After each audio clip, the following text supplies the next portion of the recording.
খুব সহজেই বানিয়ে ফেলুন জিভে জল আনা কাঁচা আমের আচার, যা আপনি 1 থেকে 1.5 বছর সংরক্ষণ করে রাখতে পারবেন। নমস্কার বন্ধুরা, রূপা সিম্পল অ্যান্ড ডেলি লাইফে আপনাদের সবাইকে অনেক অনেক স্বাগত। কোনো রকম রোদে দেওয়ার ঝামেলা ছাড়াই খুব সহজে তৈরি করে ফেলুন কাঁচা আমের এই লোভনীয় আচার। কোনো রকম তেল ছাড়াই তৈরি করতে পারবেন। কতটা সহজ পদ্ধতিতে করছি সঙ্গে থেকে দেখে নিন। যদি ভালো লাগে ভিডিও শেষে একটা লাইক আর একটা কমেন্টের মাধ্যমে জানিয়ে যাবেন। আর আম পেকে যাওয়ার আগেই তৈরি করে ফেলুন, দেরি না করে। তাহলে চলুন বন্ধুরা, শুরু করি আজকের রেসিপি। আমের আচার বানাবো বলে এখানে কিন্তু আমি বেশ মাঝারি সাইজের 4টে কাঁচা আম নিয়ে নিয়েছি। আমগুলোকে খুব ভালো করে আমি পরিষ্কার জল দিয়ে ধুয়ে নিয়েছি। এইবার আমি এই আমগুলোকে একটা পরিষ্কার কাপড় দিয়ে জলটাকে কিন্তু খুব ভালো করে মুছে নেব, যাতে একদম আমের গায়ে কোনো জল না থাকে। আমি আমের পরিমাণটা কম করেই নিয়েছি, কারণ অনেক রকমের আচার তো বানাতে হয়। বন্ধুরা, আপনারা যারা রেগুলার দেখেন আমার চ্যানেল তারা জানেন অনেক রকমের আচার বানাই বলে আমি পরিমাণে কম নিয়েছি। আপনারা কিন্তু এটা অনেক দিন সংগ্রহ করতে পারবেন, তাই আপনারা কিন্তু পরিমাণ মতো একটু বেশি করে আম নিয়ে কিন্তু বানিয়ে রাখতে পারেন, সারা বছর ধরে খেতে পারবেন। খুব ভালো করে আমি জলটা মুছে নেব, যাতে একটুও গায়ে জল না থাকে।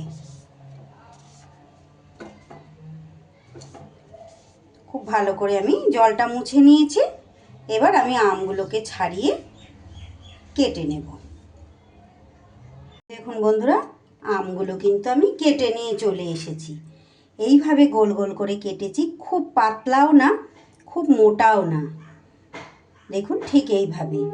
আমগুলো আমি এই কারণেই আগে ধুয়ে মুছে নিয়ে তারপরে কিন্তু কাটলাম, যাতে কোনো রকম আমের মধ্যে জলীয় ভাব না থাকে। জলীয় ভাব থাকলে কিন্তু এটা নষ্ট হয়ে যাওয়ার ভয় থাকে। আর এইভাবে করলে কিন্তু পুরো 1 বছর আপনারা সংরক্ষণ করে খেতে পারবেন। এবার মাঝখান থেকে যে আটির অংশগুলো, এগুলোকে আমি বার করে নিচ্ছি। আমি বঁটি দিয়ে কাটলাম, বঁটিতেই আমার কাটতে সুবিধা হয়। আপনারা চাইলে ছুরি দিয়েও ঠিক এইভাবে গোল গোল করে কেটে নিতে পারেন। সবগুলোর আটি আমি বাদ দিয়ে দেব। সবগুলো থেকে কিন্তু আমি এই আটির অংশ বাদ দিয়ে ফেলে দিয়েছি। আমগুলো কিন্তু আমার খুব শক্ত হয়নি আটিগুলো, তাহলে কিন্তু এইভাবে গোল গোল করে কাটা যেত না। আবার একদম নরমও না, একটু সামান্য আটি ভাব হয়েছে। সব আটির অংশ বাদ দিয়ে এবার আমি এর মধ্যে দিয়ে দিচ্ছি 1 বাটি চিনি। এটা আমার 300 গ্রাম চিনি আছে। আমি 1 কিলো আমের জন্য এখানে 300 গ্রাম কিন্তু চিনি নিয়েছি। সরি বন্ধুরা, এখানে আমার 1 কিলো আম ছিল না, 600 থেকে 700 গ্রামের মতন আম ছিল। তার মধ্যে আমি 350 গ্রাম চিনি দিয়ে দিলাম। চিনিটা আপনারা কম বেশি আপনাদের আমের আন্দাজে কতটা মিষ্টি খেতে চান সেই ভাব দিয়ে দেবেন। এরই মধ্যে দিয়ে দেব আমি 1 চা চামচ নুন, আর দিয়ে দেব এখানে আমি 1 টেবিল চামচ ভিনিগার। এই একটা কারণেই ভিনিগারটা দিলাম। ভিনিগারটা দিলে কিন্তু আপনি পুরো 1 বছর এই আচারটা সংরক্ষণ করে রাখতে পারবেন। কোনো রোদে দেওয়ার ঝামেলা নেই, কিছু নেই। এবার খুব ভালো করে আমি ভিনিগারের সাথে চিনির সাথে আমটাকে মাখিয়ে নেব। এবার আমি এই অবস্থায় এটাকে ঢাকা দিয়ে 1 ঘন্টা রেখে দেব। তাহলে ফিরে আসছি 1 ঘন্টা পর। ফিরে এলাম আমি 1 ঘন্টা পর। দেখুন শুধু কতটা চিনি গলে আর আম থেকে জল বের হয়েছে। এখনও কিন্তু নিচে চিনিটা আছে অনেকটা। আমি এবার একটা গ্যাসে প্যান বসিয়ে দিয়েছি। সরাসরি এটা সব শুদ্ধ আমি কিন্তু প্যানের মধ্যে দিয়ে দিলাম। এখনও এই যে হালকা হালকা চিনি কিন্তু রয়েছে নিচে। সব শুদ্ধ আমি প্যানের মধ্যে ঢেলে দিয়েছি। আমি প্রথমে গ্যাসটা একটু বাড়িয়ে দিলাম, আমের টুকরোগুলোও কিন্তু এতটা সময় ভেজানো ছিল বলে অনেকটাই নরম নরম হয়ে গেছে। এটা কিন্তু চিনির মধ্যে যখন আবার ফুটবে, সিদ্ধ হবে, তখন কিন্তু আবার অনেকটাই শক্ত হয়ে যাবে।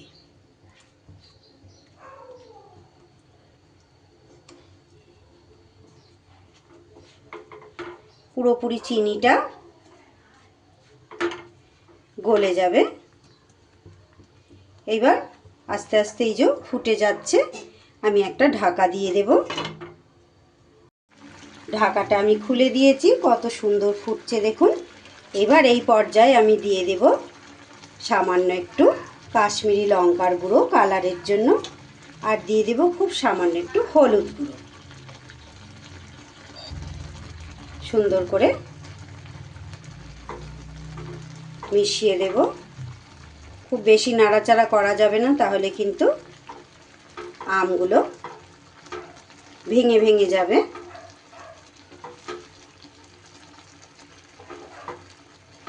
আমি কিন্তু 700 গ্রামের মতো আমের মধ্যে আমি 300 গ্রাম চিনি দিয়েছি,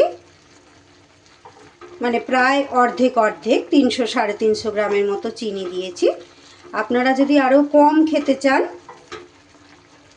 মানে একটু বেশ মানে কম টকটক ভাব খেতে চান, মিষ্টি কম খেতে চান, তাহলে কিন্তু চিনিটা আরও কম দেবেন, বা আরও যদি একটু বেশি মিষ্টি খেতে চান তাহলে কিন্তু চিনিটা আরও একটু বেশি দেবেন। আমি কিন্তু একটু বেশি মিষ্টি মিষ্টি পছন্দ করি, টক জিনিসটা আমি সেরকম একটা খেতে পারি না।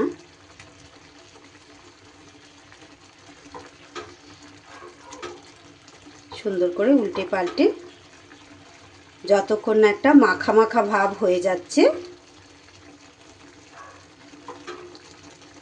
চিনির রসটা, ততক্ষণ অবধি কিন্তু আমি এইভাবে জাল করে নেব।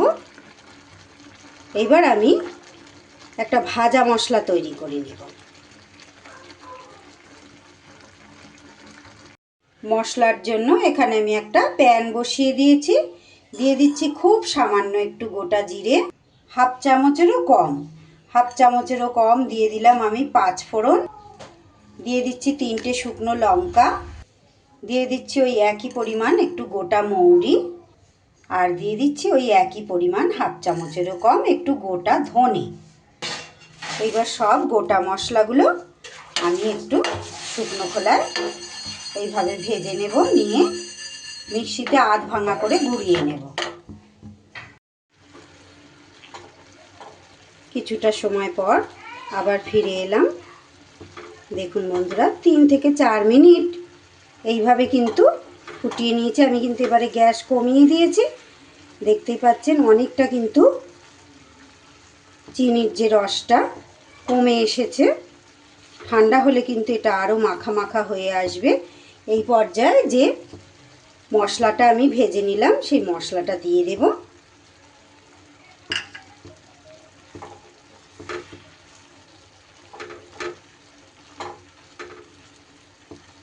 হালকা হাতে মশলাটা আমি কিন্তু মিশিয়ে দেব।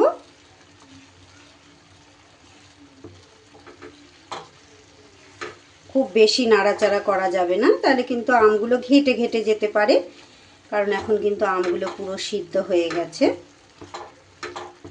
আর দারুণ সুন্দর কিন্তু একটা আচারের গন্ধ বেরিয়েছে মশলাটা দেওয়ার সাথে সাথে।